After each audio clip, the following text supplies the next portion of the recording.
بسم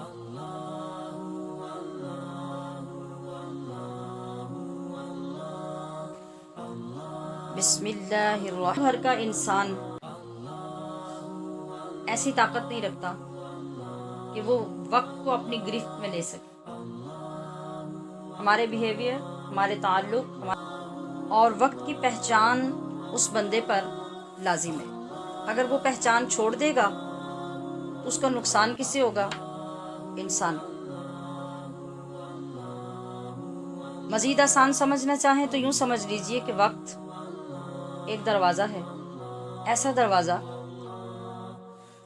جس کے ذریعے سے ہر اچھائی اور ہر برائی، ہر خیر اور ہر شر انسان تک پہنچتی ہے۔ اسی سے شر اور خیر داخل ہوتی ہے اور اسی سے باہر واپس جاتی ہے۔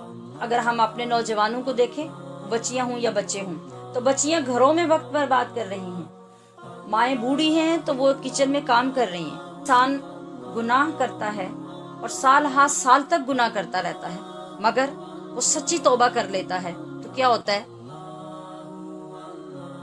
یبدل اللہ سیئاتہم حسنات، اللہ تبارک و تعالیٰ ان کے گناہوں کو نیکیوں میں تبدیل فرما دیتا ہے۔ اللہ تبارک و تعالیٰ کی بارگاہ میں دعا کرتے ہیں کہ رب العزت ہمیں وقت کی اس اہمیت کو سمجھ کر اسے اپنی زندگی میں شامل کرنے کی توفیق عطا فرمائے۔ وما علیہ الا البلاغ المبین۔